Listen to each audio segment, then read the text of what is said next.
শুধু এখানে ক্ষান্ত না, আল্লাহ রাব্বুল আলামিন কালামে হাকিমের আয়াত দ্বারা নবীরে আরো নবীর চরিত্রের সার্টিফিকেট দিয়ে আরো বলেছেন, লাকাদ কানা লাকুম ফি রাসূলিল্লাহি উসওয়াতুন হাসানা। আল্লাহ রাব্বুল আলামিন নবীর চরিত্রের সার্টিফিকেট দিতে গিয়ে নবীর চরিত্রটা কত সুন্দর, কত দামি, কত পবিত্র, এই সার্টিফিকেট দিতে গিয়ে আল্লাহ রাব্বুল আলামিন এই দুনিয়ার মানুষদেরকে কোরআনে হাকিমের আয়াত দ্বারা জানায়া দেন, ও নবী আপনার উম্মতদের জানায়া দেন, আপনার চরিত্রের মধ্যে, আপনার আদর্শের মধ্যে আমি আল্লাহ আপনার উম্মতের জন্য কল্যাণ ঢুকায় রাখছি, উত্তম আদর্শ ঢুকায় রাখছি। আপনার জীবনের মধ্যে, আপনার চলাফেরার মধ্যে, আপনার বাচন ভঙ্গির মধ্যে, আপনার জীবনের প্রত্যেকটা কাজের মধ্যে আমি আল্লাহ উত্তম আদর্শ আপনার উম্মতের জন্য ঢুকায় রাখছি। কোন সুবহানাল্লাহ। এরা নবীর উম্মতের দল, আমার নবীর চরিত্র কত সুন্দর, আমার নবীর চরিত্র কত দামি, আমার নবীর চরিত্রটা কত স্পেশাল। ও নবীর উম্মত, আল আমিন আমার নবী, যার অর্থ হলো সত্যবাদী, সত্যর সাক্ষ্যদাতা। এই উপাধিটা কিন্তু আমার নবীরে কিন্তু আমার আল্লাহ দেন নাই, সাহাবায়ে কেরাম দেন নাই, কোন মুমিন মুসলমান দেন নাই, অন্য কোন বুজুর্গরা দেন নাই, অন্য কোন নবীরা দেন নাই। যারা দিয়েছেন তারা দুনিয়ার কাট্টা বেয়াদব কাফের, তারা আবু জাহেল, উতবা, সাইবা, আবু লাহাবের মতন বড় বড় বেঈমানরা বলেছেন মুহাম্মদ সত্যবাদী, মুহাম্মদ ভালো ছেলে। কন্যা সুবহানাল্লাহ। মুহাম্মদ ভালো ছেলে, মুহাম্মদ সত্যবাদী, মুহাম্মদের মতন ভালো সন্তান আমাদের জীবনে আরবের জমিনে কোনোদিন দেখি নাই। কোন সুবহানাল্লাহ। মাস পরিচিত এক মাস, আপনাদের সুপরিচিত মাস, যে মাসের আরবি আজকে তারিখ হচ্ছে 10 তারিখ। খুতবা হচ্ছে দ্বিতীয় খুতবা। খুতবার বিষয় হচ্ছে রাসূল সাল্লাল্লাহু আলাইহি সাল্লামের আদর্শ, রাসূল সাল্লাল্লাহু আলাইহি সাল্লামের সুন্নতের অনুসরণ, সুন্নতের অনুকরণ। আজকের খুতবার বিষয় হচ্ছে রাসূল সাল্লাল্লাহু আলাইহি সাল্লামের আদর্শ। রাসূলের আদর্শ বলতে আমরা বুঝি আমাদের জীবনের যেই কালচার, যে চরিত্র, আমাদের চলাফেরা করতে গিয়ে আমাদের জীবনে যা কিছু আছে, আমাদের জীবনের চলতে গিয়ে যা কিছু আমরা করি, এটাকে আমাদের আদর্শ বোঝানো হয়, আমাদের চরিত্র বোঝানো হয়। আমরা জীবনে চলতে গেলে অনেক কিছু করি, করার কিন্তু কোনো কিছু শেষ নাই। আমাদের জীবনের প্রত্যেকটা কাজকেই চরিত্র বোঝানো হয়, আমাদের আদর্শ বোঝানো হয়, যে আমাদের জীবনে আমরা কি করি না করি। তো আমি আপনাদের সামনে সংক্ষেপে, যেহেতু বয়ান রেকর্ড হচ্ছে, আমি ধারাবাহিকভাবে আপনাদের সামনে উত্তম রূপে আপনাদেরকে কিছু কথা বোঝাবার চেষ্টা করব, যেটা সর্বব্যাপারই ফায়দা। আল্লাহ রাসূলের আদর্শ আমাদের জীবনে প্রত্যেকের জন্য কল্যাণ। রাসূলরা দুনিয়াতে আসছে একমাত্র মানুষগুলাকে, জাহান্নামী মানুষগুলাকে জান্নাতি বানানোর জন্য, আর কোনো কিছুর জন্য না। প্রত্যেকটা নবী, প্রত্যেকটা রাসূলকে আল্লাহ দুনিয়াতে পাঠাইছেন শুধু জাহান্নামী মানুষগুলাকে জান্নাতি বানানোর জন্য। কারণ মানুষগুলা পথভ্রষ্ট, গুমরাহ, রাস্তা দেখানোর মতন কেউ নাই, কোনো মানুষ নাই রাস্তা দেখানোর মতন। এই মানুষগুলা, পথভ্রষ্ট মানুষগুলাকে পথের দিশা দেখানোর জন্যই নবীদের আগমন। অনুরূপভাবে পয়গম্বর ঈসা আলাইহিস সালাম দুনিয়া থেকে বিদায় হয়ে গেছেন, আল্লাহ আসমানে ওনাকে উঠায় নিয়েছেন। পয়গম্বর ঈসা আলাইহিস সালাম দুনিয়া থেকে বিদায়ের পর আমার নবী দুনিয়াতে আসার আগ পর্যন্ত 570 বছর এখানে কোনো নবী আল্লাহর ভিতরে পাঠান নাই, কোনো নবী পাঠান নাই। যেই মানুষ আপনাদেরকে দিক নির্দেশনা দিবে এরকম কোনো মানুষই আসে নাই। মানুষ এই শূন্য জায়গায় 570 বছর মানুষ নবী না পেয়ে মানুষগুলা গুমরাহ হয়ে গেছে, পথভ্রষ্ট হয়ে গেছে, একেবারে মানুষ নিমজ্জিত, একেবারে গুমরার দিকে এতটাই নিমজ্জিত। ইতিহাসের ভাষায় যে যুগটাকে আইএমএ জাহেলিয়াতের যুগ বলা হতো, বর্বরতার যুগ, মূর্খতার যুগ, এই যুগটাকে অন্ধকার যুগ হিসাবে ইতিহাসের পাতায় যে যুগের নাম আসছে, অন্ধকার যুগ, বর্বরতার যুগ, মূর্খতার যুগ, এই যুগের নাম হলো দাবিত করছে। এই যুগকে এইভাবে আখ্যায়িত করা হয়েছে। মূল বিষয় হলো আমার রাসূল দুনিয়াতে আসছে, অন্ধকার জগৎ আলোকিত হয়ে গেছে। কোন সুবহানাল্লাহ। এই মাস হচ্ছে সেই মাস, রবিউল আউয়াল মাস। এই মাসে পয়গম্বরে আরবি সাল্লাল্লাহু আলাইহি সাল্লাম আসছে অন্ধকার দূর করার জন্য, পথভ্রষ্ট মানুষগুলাকে পথের দিশা দেখানোর জন্য, এই মানুষগুলার পথের দিশা দেখানোর জন্য আমার নবীর আগমন পৃথিবীতে। আমি যে আয়াতে কারিমা তেলাওয়াত করেছি, এই আয়াতে কারিমার কেন নাজিল হয়েছে, কোন কারণে নাজিল হয়েছে, এর উপর আপনাদের কিছু কথা বুঝাই, ধারণা দেই, এরপরে বিস্তারিত সামনে আপনাদেরকে ধারাবাহিক কথাবার্তা বোঝাবার চেষ্টা করব ইনশাআল্লাহ। আমি যে আয়াতে কারিমা তেলাওয়াত করেছি এটা সবচেয়ে পরিচিত একটা আয়াত, সূরাতুল আল ইমরানের একটি আয়াত, যে আয়াতের ব্যাপারে ডাইরেক্ট রাসূলের অনুসরণের কথা বলেছেন এবং সমস্ত উলামায়ে কেরাম রাসূলের আদর্শ বলতে গেলে এই আয়াত দ্বারাই বয়ান করা লাগে, অন্য কোনো আয়াত নেওয়ার কোনো সুযোগ নাই। এই আয়াতটাই সবচাইতে নির্ভরযোগ্য এবং সবচাইতে বেশি রাসূলের আদর্শের উপরে তাগিদ দেওয়া একটি আয়াত। আয়াতটা আমি আপনাদেরকে পরে শোনাই, বাংলা অর্থ করে আপনাদেরকে বিস্তারিত বোঝাচ্ছি। আল্লাহ বলেন, কুল ইন কুনতুম তুহিব্বুনাল্লাহ ফাত্তাবিউনি ইউহিব্বুকুমুল্লাহ ওয়া ইয়াগফির লাকুম যুনুবাকুম ওয়াল্লাহু গফুরুর রহিম। আল্লাহ কালামে হাকিমের আয়াত দ্বারা বলেন, কুল, হে নবী আপনি বলুন, ইন কুনতুম তুহিব্বুনাল্লাহ, তোমরা যদি আমি আল্লাহকে যদি ভালোবাসতে চাও, আল্লাহ নবীর উম্মতদের বলেছেন, নবীকে বলেন নবী আপনার উম্মতদের জানায়া দেন, তারা যদি আমি আল্লাহকে যদি ভালোবাসতে চাই, কুল, হে নবী আপনি বলুন, ইন কুনতুম তুহিব্বুনাল্লাহ, তারা যদি আমি আল্লাহকে যদি ভালোবাসতে চাই, তারা যদি বুঝাইতে চায়, ও দয়ার মালিক আমরা আপনাকে ভালোবাসি, আপনাকে মোহাব্বত করি, ও আল্লাহ আমরা আপনাকে একমাত্র ভালোবাসি, আল্লাহ নবীকে বলেন পয়গম্বর আপনার উম্মতদের জানায়া দেন, তারা আমি আল্লাহরে ভালোবাসার গান গাইলে হবে না, ওই সকল মানুষগুলারে জানায়া দেন, ফাত্তাবিউনি, ওই সকল মানুষগুলা যেন আপনি নবীরে মানে আপনি নবীর অনুসরণ করে। কোন সুবহানাল্লাহ। ও নবী আপনার উম্মতকে জানায়া দেন, আপনার উম্মত যদি আমি আল্লাহরে যদি ভালোবাসার স্লোগান দেয়, ভালোবাসার স্লোগান দিয়া ভালোবাসা প্রমাণ করা যাবে না। যদি ভালোবাসা যদি দেখাইতে চাই, আপনি নবী যা বলেন তা মানতে হবে, আপনি নবী যা দেখাইছেন তার ওই রাস্তার মধ্যে চলতে হবে। আপনার উম্মতদের বলে দেন, আপনি নবী যেভাবে চলছেন ওইভাবে মানতে হবে, চলতে হবে, কথা শুনতে হবে। আপনি নবীর তরিকা মতো যদি চলতে পারে, তাহলে আমি আল্লাহকে ভালোবাসার প্রমাণ হয়ে যাবে। কোন সুবহানাল্লাহ। আল্লাহ বলে দিয়েছেন, কুল, হে নবী আপনি বলুন, ইন কুনতুম তুহিব্বুনাল্লাহ, তারা যদি আমি আল্লাহকে যদি ভালোবাসতে চাই, ফাত্তাবিউনি, তারা যেন আপনি নবীর অনুসরণ করে, অনুকরণ করে। যদি আপনি নবীর অনুসরণ যদি করে, অনুকরণ যদি করে, আপনি নবীরে যদি তারা যদি মানে, আপনি আপনার উম্মতদের জানায়া দেন, আপনার মানার বিনিময় কি, আপনাকে অনুসরণ করার প্রতিদান কি, আমি আল্লাহ ওই সকল মানুষ গুলাকে ইউহিব্বুকুমুল্লাহ, আমি আল্লাহ তাদের ভালোবাসবো। যেই সকল মানুষগুলা নবীকে আল্লাহ বলেন, নবী আপনার উম্মতদের জানায়া দেন, তারা যদি আমি আল্লাহকে যদি ভালোবাসতে চাই, তারা এই কথা যেন না বলে, আমি আল্লাহকে ভালোবাসার গান যেন না গায়, তারা আমি আল্লাহর ভালোবাসার প্রমাণ যদি করতে চাই, তারা যেন আপনি নবীরে অনুসরণ করে। আপনি নবীরে যদি অনুসরণ করে, আমি প্রতিদান হিসাবে ওই সকল মানুষগুলারে আমি আল্লাহ নিজে ভালোবাসবো। এই ভালোবাসাটা, আল্লাহর ভালোবাসা যদি পাইতে চাও রে মুমিন, আল্লাহ জানায় দিয়েছেন নবী আপনার উম্মত যেন আপনারে যেন অনুসরণ করে, আপনারে যেন মানে, আপনারে যেন অনুকরণ করে, আপনার দেখানো পথে যেন চলে।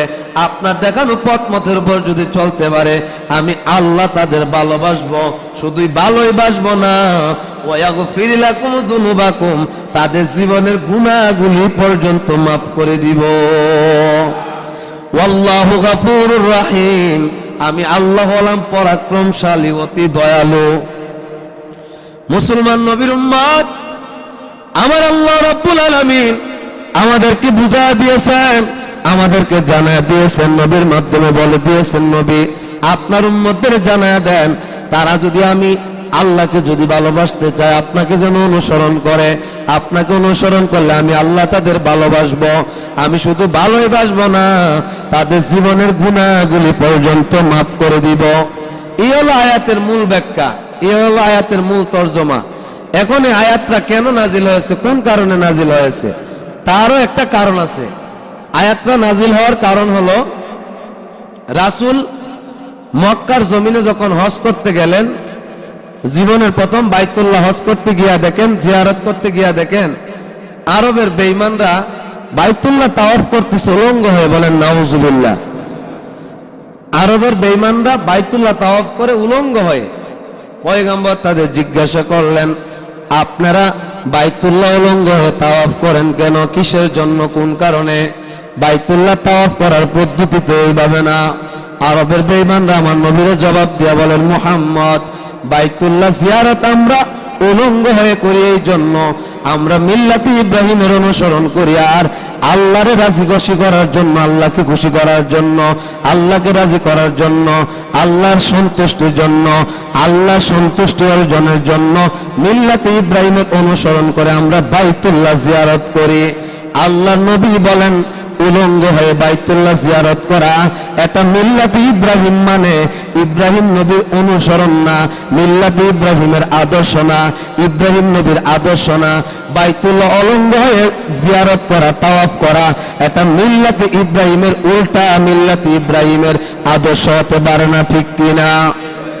এ নবীর উম্মত, আল্লাহর নবী বলেন, এ আরবের বেঈমানেরা, তোমরা বাইতুল্লাহ যেভাবে জিয়ারত করতেছো এটা বাইতুল্লাহ জিয়ারতের পদ্ধতি না, বরং তোমরা মিল্লাতে ইব্রাহিমের উপর তুহমত দিতেছো, মিথ্যা অপবাদ দিতেছো। ইব্রাহিম নবী কোনদিন জীবনে উলঙ্গ হয়ে বাইতুল্লাহ জিয়ারত করেন নাই, ইব্রাহিম নবী বাইতুল্লাহ জিয়ারত উলঙ্গ হয়ে করতে পারেন না। এটা মিল্লাতে ইব্রাহিমের অনুসরণ না, বরং মিল্লাতে ইব্রাহিমের উল্টা কাজ। এই আয়াতের প্রেক্ষাপটে, এই ঘটনার প্রেক্ষাপটে আল্লাহ আয়াত নাজিল করে আরবের বেঈমানদের জানায় দিয়েছেন, ও আরবের বেঈমানেরা, অন্য নবীদের হিসাব কিতাব বাদ, মুহাম্মদুর রাসূলুল্লাহ সাল্লাল্লাহু আলাইহি ওয়াসাল্লাম দুনিয়ার জমিনে শুভ আগমন করেছেন, রাহমাতুল লিল আলামিন। যা বলে তা মানবা, অন্য কারো কথাই জমিনে চলবে না। কোন সুবহানাল্লাহ। অন্য কারো কথা চলবে না। আরবের বেঈমানরা বুঝাইতে চাইছে যে তারা মিল্লাতে ইব্রাহিমের অনুসরণ করে। আসলে কি বাইতুল্লাহ উলঙ্গ হয়ে জিয়ারত করা মিল্লাতে ইব্রাহিমের পক্ষে না বিপক্ষে? বিপক্ষে। বাইতুল্লাহ উলঙ্গ হয়ে জিয়ারত করার কোনো সিস্টেমই নাই। আল্লাহর রাসূল কে আল্লাহ জানায় দিয়েছেন, নবী তাদের জানায় দেন, এই সকল মানুষগুলা যেন অন্য নবীদের জন্য উদাহরণ যেন না দেয়, তারা মন মতো যেন না চলে। তারা বুঝাইতে চায় উলঙ্গ হয়ে বাইতুল্লাহ জিয়ারত করে আমি আল্লাহকে ভালোবাসে।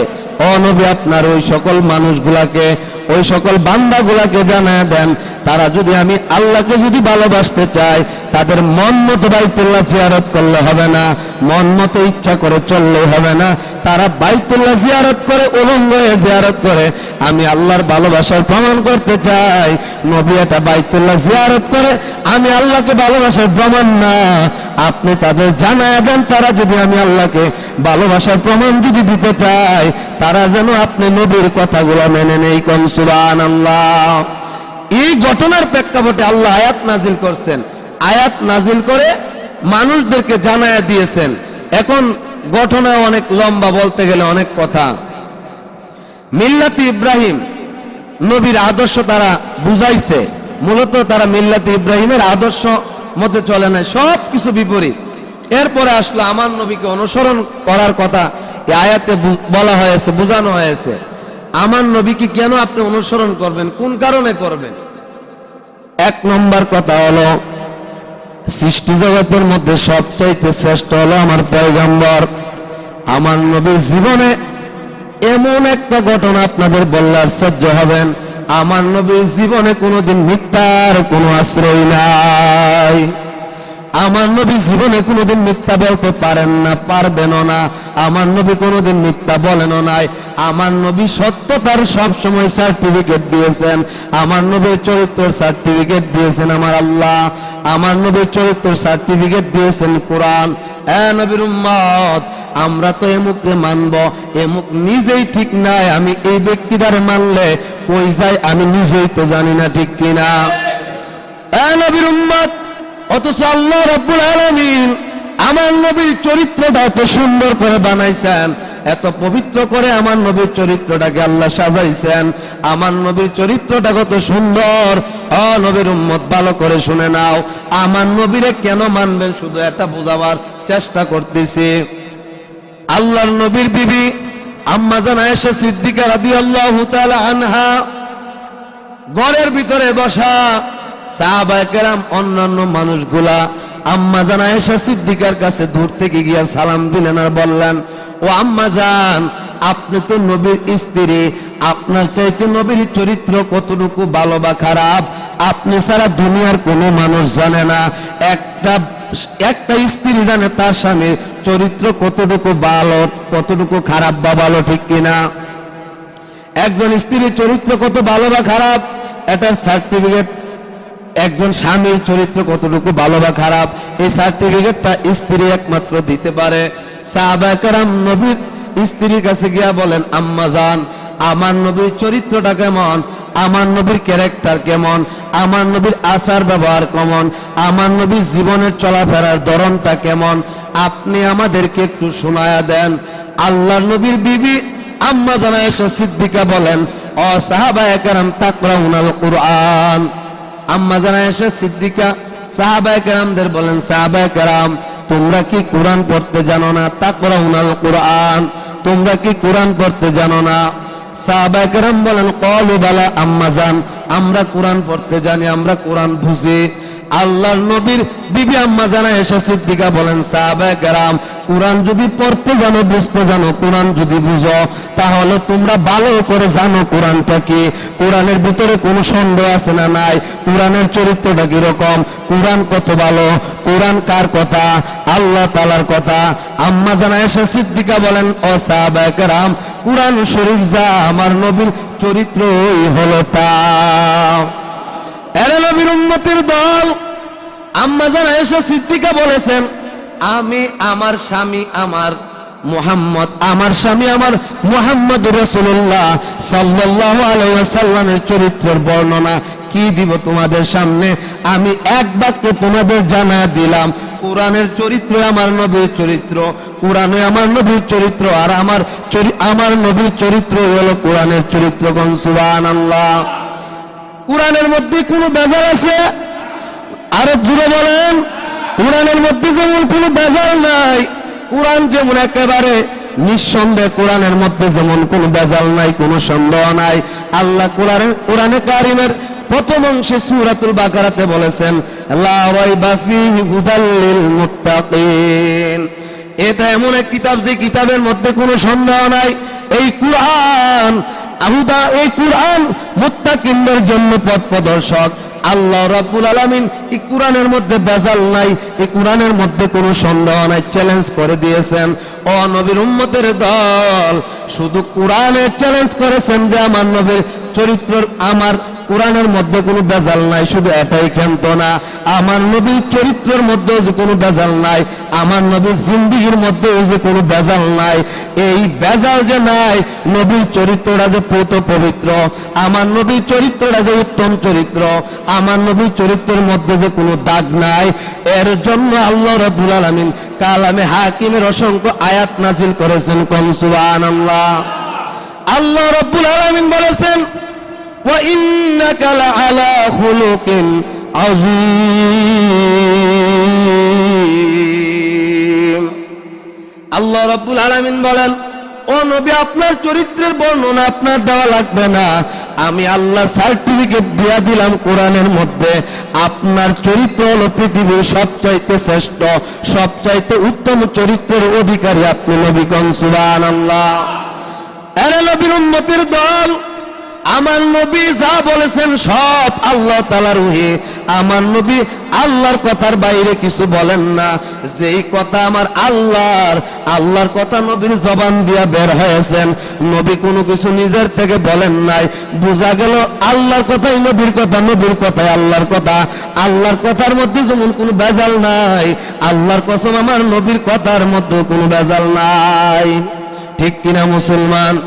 এই জন্য আল্লাহ রাব্বুল আলামিন কালামে হাকিমের আয়াত দ্বারা জানায় দিয়েছেন, ওমা ইয়ানতিকু আনিল হাওয়া ইন হুয়া ইল্লা ওয়াহয়ুন ইউহা।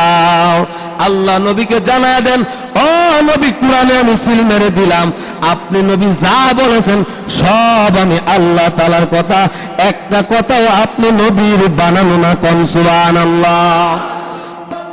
শুধু এখানে ক্ষান্ত না, আল্লাহ রাব্বুল আলামিন কালামে হাকিমের আয়াত দ্বারা নবীরে আরো নবীর চরিত্রের সার্টিফিকেট দিয়ে আরো বলেছেন, লাকাদ কানা লাকুম ফি রাসূলিল্লাহি উসওয়াতুন হাসানা।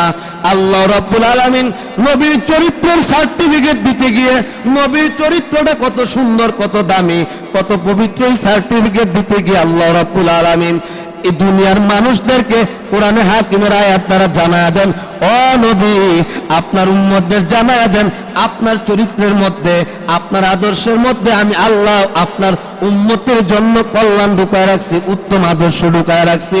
আপনার জীবনের মধ্যে, আপনার চলাফেরার মধ্যে, আপনার বাচন ভঙ্গির মধ্যে, আপনার জীবনের প্রত্যেকটা কাজের মধ্যে আমি আল্লাহ উত্তম আদর্শ আপনার উম্মতের জন্য ঢুকায় রাখছি। কোন সুবহানাল্লাহ। এরা নবীর উম্মতের দল। আমার নবীর চরিত্র কত সুন্দর, আমার নবীর চরিত্র কত দামি, আমার নবীর চরিত্রটা কত স্পেশাল। ও নবীর উম্মত, আল আমিন আমার নবী, যার অর্থ হলো সত্যবাদী, সত্যর সাক্ষ্যদাতা। এই উপাধিটা কিন্তু আমার নবীরে কিন্তু আমার আল্লাহ দেন নাই, সাহাবায়ে কেরাম দেন নাই, কোন মুমিন মুসলমান দেন নাই, অন্য কোন বুজুর্গরা দেন নাই, অন্য কোন নবীরা দেন নাই।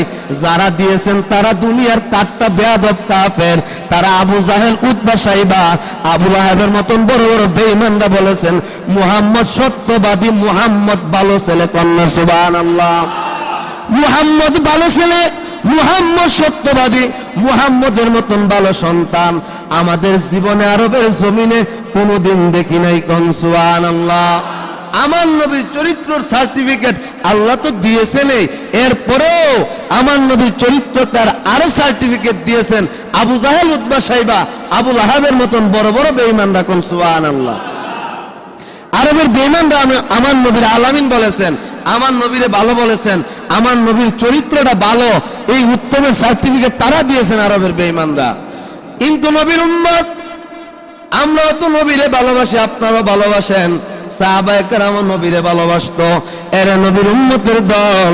কোন মানুষ যদি জান্নাতে যেতে চায়, কোন মানুষ যদি আল্লাহরে পেতে চায়, কোন মানুষ যদি জাহান্নাম থেকে বাঁচতে চায়, নবীজিরে অনুসরণ করা ছাড়া দ্বিতীয় কোন রাস্তায় আল্লাহর জমিনে আর একটাও নাই। ঠিক কিনা? এরা মুসলমান, আল্লাহর পয়গম্বরকে আল্লাহ দুনিয়ার জমিনে পাঠাইছেন আল্লাহর জন্য না, নবীর জন্য না, একদম না। আল্লাহ আমার নবীরে দুনিয়াতে বানায় পাঠাইছেন একমাত্র তার উম্মতরা যেন সহজে যেন নবীরে মাইনা জাহান্নামী মানুষগুলা যেন জান্নাতি হইতে পারে। একমাত্র উদ্দেশ্যটা হলো এটা। আল্লাহর পয়গম্বর দুনিয়াতে আসেন, আল্লাহ বলে দিয়েছেন নবী আপনার উম্মতদের জানায়া দেন, আপনার উম্মত যেন আপনি নবীরে যেন অনুসরণ করে, আপনি নবীরে যেন মানে। আপনি নবীর অনুসরণ করার মধ্যে আপনারা আমার দুইটা জবাব দেন। আমার নবীর অনুসরণ করার মধ্যে নবী কুরআন মানছে, এটা আছে না নাই? আসেনি? আমার নবী কুরআন মানছে কি মানছে না?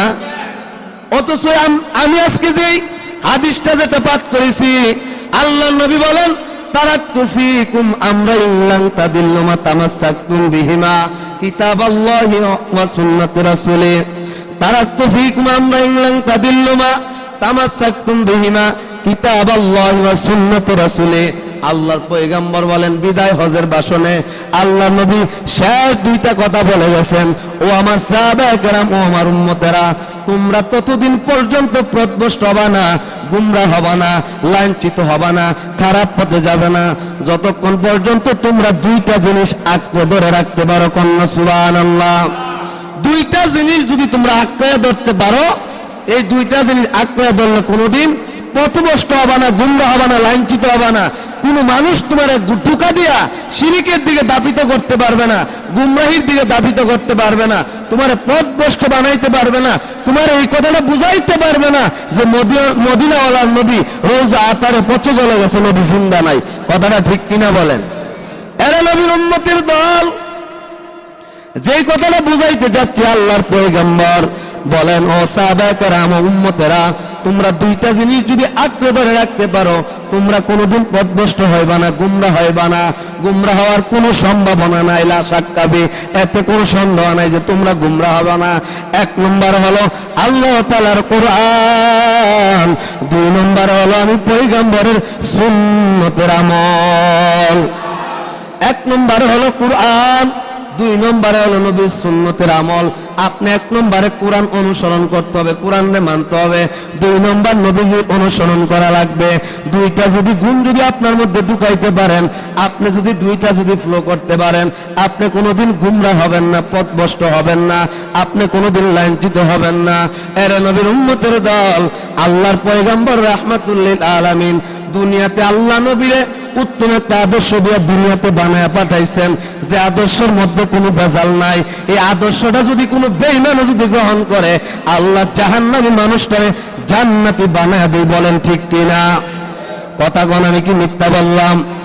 এরে মুসলমান, ইসলাম ধর্ম গ্রহণের আগে আপনারা ফতোয়া দিবেন।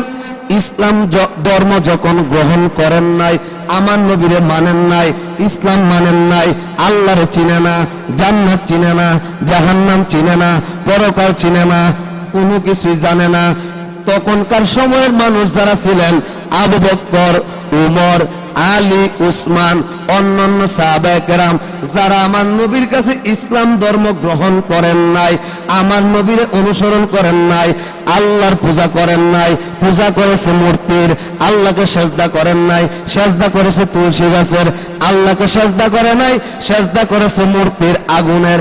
আপনারা জবাব দেন, যখনকার সময় সাহাবায়ে কেরাম যখন আমার নবীরে মানেন নাই, আল্লাহরও মানেন নাই, যখন তারা সাহাবায়ে কেরামের সার্টিফিকেটও পান নাই, তখন তারা কি ইমানদার ছিলেন না বেঈমান ছিলেন? আরো সবাই জুড়ে বলেন। প্রত্যেকটা সাহাবায়ে কেরাম তখনকার সময় ইসলাম ধর্ম গ্রহণের আগে তারা কেউ ইমানদার ছিলেন না, তারা প্রত্যেকটা মানুষই বেঈমান ছিলেন।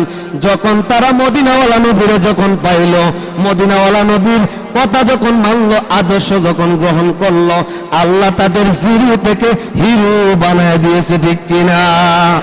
এর মুসলমান, এখন আপনারা বলেন, সাহাবায়ে কেরাম যে ইসলাম ধর্ম গ্রহণের আগে ছিল কাফের, ইসলাম ধর্ম গ্রহণের পরে তারা সাহাবায়ে কেরামের সার্টিফিকেট পাইলো, জিরো থেকে হিরো হয়ে গেল, তারা বেঈমান থেকে মুসলমান হয়েছে। আর আমরা মুসলমানের ঘরের সন্তান, মুসলমান। সাহাবায়ে কেরাম জাহান্নামী মানুষগুলা নবীর আদর্শ গ্রহণ করে জান্নাতি হয়ে গেল। আশারায়ে মুবাশশারা 10 জন সাহাবী নবীর আদর্শ হাতে গড়া, 10 জন সাহাবী দুনিয়াতে নবীরে এমন ভাবে মানছে, এমন ভাবে নবীর আদর্শটা অনুসরণ করছে, আল্লাহ পছন্দ করে বলেছেন, ও আবু বকর, ও উসমান, ও আলী, ও উমর, ও জুবায়ের, ও খাব্বাব, আল্লাহ এইভাবে নাম ধরে ধরে 10 জনকে বলে দিয়েছেন, ও নবী সাহাবায়ে কেরাম, আমি আল্লাহ আসমান থেকে তোমাদেরকে দুনিয়াতে জান্নাতের সার্টিফিকেট দিয়ে দিলাম, তোমরা আজকে থেকে তোমরা দুনিয়াতে তোমরা 10 জন জান্নাতি মানুষ। মুসলমান নবীর উম্মত, এখন বলেন, নিজে নিজে চইলা না নবীর আদর্শ মাইনা? নবীর আদর্শটা যখন মানলো, আল্লাহ জিরো থেকে তাদের হিরো বানায় দিল, আল্লাহ তাদের দামি বানায় দিল। আর আমরা মুসলমানের ঘরের সন্তান, মুসলমান, আমরা যদি মদিনাওয়ালার আদর্শ যদি গ্রহণ করতে পারি, আল্লাহকে আমাদেরকে কি জাহান্নাম দিবে না জান্নাত দিবে? অথচ মদিনাওয়ালা বলেছেন, উম্মত, তুমি আমি নবীর আদর্শরা মেনে চলার চেষ্টা করো, মেনে চলার সর্বোচ্চ চেষ্টা চালা যাও। আমি নবী ওয়াদা করলাম, উম্মত, কিয়ামতের ময়দানে যদি আমি নবীর আদর্শ অনুসরণ করার পরেও যদি কিয়ামতের ময়দানে আমলনামার মধ্যে যদি আমলনামা যদি সংকট হয়ে যায়, নেকের পাল্লা যদি দুর্বল হয়ে যায়, আমি নবী ওয়াদা করলাম আল্লাহর কাছে সুপারিশ করে তুমি উম্মতকে আমি নবী জান্নাতে নিয়ে যাব। তুমি আমল করতেই থাকো, আমল করে সামনে আগায়া যাও। মিজানের পাল্লায় যদি আমলের পাল্লা যদি শূন্য হয়ে যায়, দুর্বলতা দেখা দেয়, আমি নবী আল্লাহর কাছে সুপারিশ করে তোমারে আমি নবী জান্নাতের মেহমান বানায় দিব। মুসলমান নবীর উম্মত, এই জন্য মদিনাওয়ালার আদর্শ গ্রহণ করা দরকার আছে না নাই? ও নবীর উম্মত, মদিনাওয়ালার আদর্শটা কত দামি। সাহাবায়ে কেরাম নবীরে কেমন মানছেন, নবীর কাছে সাহাবায়ে কেরাম এমন ভাবে কথা বলেছেন, নবীর কাছে কথা বলতে গেলে সাহাবায়ে কেরাম আস্তে আস্তে কথা বলেছেন। নবী বলেন, ও সাহাবী আপনি কি বলেন আমি বুঝি নাই, আপনি কি বলেন আমি বুঝি নাই, আপনি কি বলেন আমি বুঝি নাই। সাহাবায়ে কেরাম একেবারে নিম্নগামী হয়ে নরম সুরে আস্তে আস্তে কথা বলতেন। সম্ভবত সূরাতুল আহজাবের মধ্যে আয়াত নাজিল করে আল্লাহ সাহাবায়ে কেরামদের জানায়া দিয়েছেন, গোটা দুনিয়ার মানুষদের জানায়া দিয়েছেন, ও দুনিয়ার মানুষ, আমার পয়গাম্বর যেখানে উপস্থিত, আমার পয়গাম্বরের সামনে তোমরা উঁচু গলায় কথা বলবা না। আর জোরে বলেন সুবহানাল্লাহ। সাহাবায়ে কেরামের কাছে নবী আয়াত শুনাইছেন। সাহাবায়ে কেরাম আমার আল্লাহ আয়াত নাজিল করে বলছেন, আমি নবী যেখানে উপস্থিত হই, আমি নবী যেখানে থাকি, কোন মানুষ যেন আমার সামনে যেন উঁচু গলায় যেন কথা না বলে। সাহাবায়ে কেরাম সাইলেন্ট হয়ে গেলেন, স্টপ হয়ে গেলেন। সাহাবায়ে কেরাম নবীর আদর্শটা এমন ভাবে মানছেন, এত আস্তে কথা বলতেন, নবী একবার না দুইবার না তিনবার জিজ্ঞাসা করতেন, সাহাবী আপনি কি বলছেন, আমি নবী বুঝি নাই, কথাটা আবার বলেন, কথাটা আবার বলেন, কথাটা আবার বলেন, কন্যা সুবহানাল্লাহ। এরে নবীর উম্মত, আমার নবী রাহমাতুল লিল আলামিন কে যদি তুমি মানতে পারো, শুধু সাহাবায়ে কেরামের কথা আমি বাদ দিলাম, ওই দিকে গেলাম না, তুমি বর্তমান সময়ে উলামায়ে কেরামদের দিকে তাকাও। এরে আল্লাহর গোলাম, সংক্ষেপ কথা হলো, আমাদের এখানে বক্তারা ওয়াজ করে, বক্তার যদি মাথায় টুপি না থাকতো, গালে দাড়ি না থাকতো, শরীরে যদি পাঞ্জাবি না থাকতো, ওই সকল মানুষগুলাকে, ওই সকল বক্তাগুলাকে আপনারা কি দাওয়াত দিতেন? যদি কোনো মানুষ দাড়ি টুপি পাঞ্জাবি ছাড়া যদি ইমামতি করতে আইতো, ইমামতির চেয়ারে বসাইতেন? কথাগণ, বাইতুল মুকাররমের ইমাম হইতে পারতো, কাবা ঘরের ইমাম হইতে পারতো। হইছে কেন? এই সকল মানুষগুলার ভিতরে কোরআনের এলেম আছে, কিন্তু থাকার পরেও যদি নবীজির আদর্শ টুপি দাড়ি লম্বা জামা যদি না থাকতো, যত এলেমওয়ালা হও ওই সকল মানুষের দিয়া বয়ানও করাইতো না, জুমার ইমামতিও তারে দিয়া চালাইতো না। কেন চালাই? মদিনাওয়ালার আদর্শ যখন বান্দা মাথায় দিয়া দিল, গালে যখন দাড়িটা যখন রাখলো, লম্বা জামা যখন পরলো, বাবার ছেলে যখন রাস্তা দিয়া যখন হাঁটে, আব্বার সালাম দেয় না, আব্বার ছেলেরে যুবকরা সালাম দেয় আছে না নাই? যদি জিজ্ঞাসা করেন কিরে তুই, আমি মুরব্বী মানুষ, আমার সালাম দিলি না? তবে আমরা উস্তাদরা কইছে দাড়িওয়ালা দেখলে সালাম দিতাম। দাড়ি কাটারে দিয়ে আবার কোন মুসিবত বেরি, হিন্দু না মুসলমান? ওই যে আমাদের তুলাইশিমল স্কুলের আমি হেডমাস্টারে অনেক বছর সালাম দিছি, আমি জানতাম না যে ভাই সাহেব হিন্দু। এরে নবীর উম্মতের দল, মাঝে মাঝে এরকম রং নাম্বারে কল চলে যায়। এরে আল্লাহর গোলাম, এই জন্য আমরা মুসলমানের ঘরের সন্তান, মুসলমানের ঘরে জন্ম নিয়েছি। আমরা নবীর আদর্শটা যদি মানতে পারি, আল্লাহর কসম, আল্লাহ আমাদেরকে জান্নাত না দিয়া পারবে না, আর মদিনাওয়ালাও আমাদেরকে জান্নাতে না নিয়া নবীজি জীবনে কোনোদিন জান্নাতে ঢুকবে না।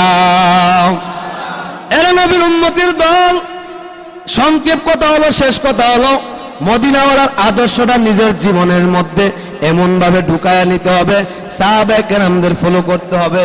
সাহাবায়ে কেরাম কিভাবে নবীরে মানছেন, তাবিঈনগণ কিভাবে নবীরে মানছেন, নবীর আদর্শটা আপনার মানা লাগবেই লাগবে। একটা হলো ব্যক্তিগত মহাব্বত, একটা হলো ব্যক্তির আদর্শ মেনে মহাব্বত। আবু লাহাব নবীরে ব্যক্তি হিসেবে ভালোবাসছেন, কিন্তু আপনারা জেনে থাকলে বুঝে থাকলে বলেন, আবু লাহাব, আবু জাহেল, উতবা সাইবা তারা কি নবীজির উপর কি ঈমান আনছে?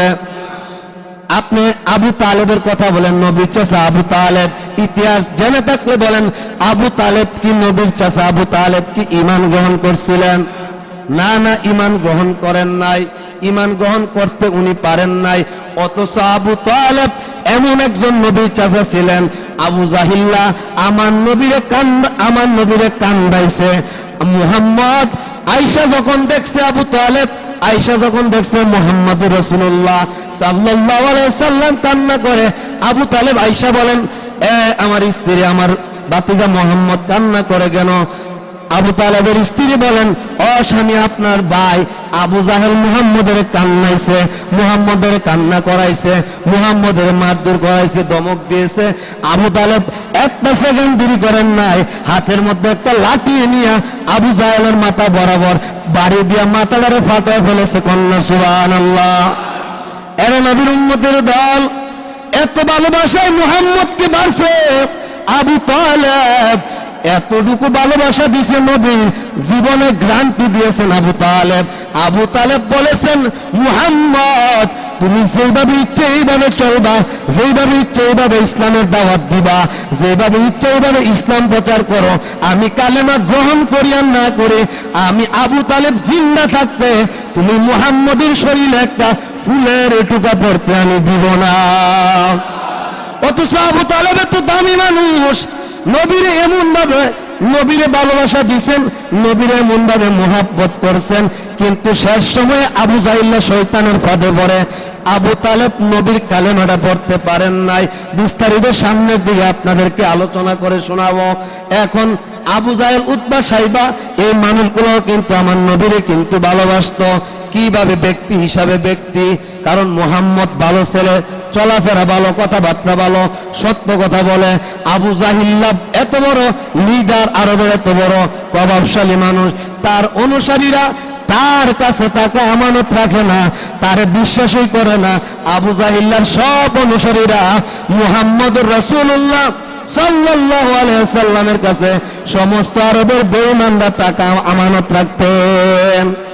আর জোরে বলেন সুবহানাল্লাহ। আরবের বেঈমানরা আমার নবীর কাছে আইসা টাকা আমানত রাখতেন। মুহাম্মদকে দেখতে এত ভালো মনে হয়, এত বিশ্বাসী মনে হয়, মুহাম্মদ নিজের ক্ষতি হতে পারে, কোনোদিন আমাদের মাল ধন সম্পদ কোনোদিন চুল পরিমাণ লড়চড় করতে পারে না। নবীর চরিত্র দেখি আরবের বেঈমানরা আমার নবীর আলামিন বলেছেন। আর খাদিজাও আমার নবীর বিবাহ করেছেন আমার নবীর উত্তম চরিত্র থেকে। গণ্য সুবহানাল্লাহ। সামনের দিকে আর আগাইতে পারলাম না, যদি মনে চাই আগামী জুমা আপনাদের সামনে এই আয়াতের উপরে আবার কিছু লম্বা চড়া কিছু কথাবার্তা আপনাদেরকে বুঝাবো। আল্লাহ তাআলা আমি যে কথাবার্তা বলছি আমি সহ আপনাদের প্রত্যেককে এই আয়াতের উপরে, আলোচনার উপরে মেনে এবং আমল করার তৌফিক দান করুক, সকলে বলে আমিন। হুজুরের পরবর্তী ওয়াজ আসিতেছে আমাদের ইউটিউব চ্যানেলে, তাই সাবস্ক্রাইব করে সাথেই থাকুন।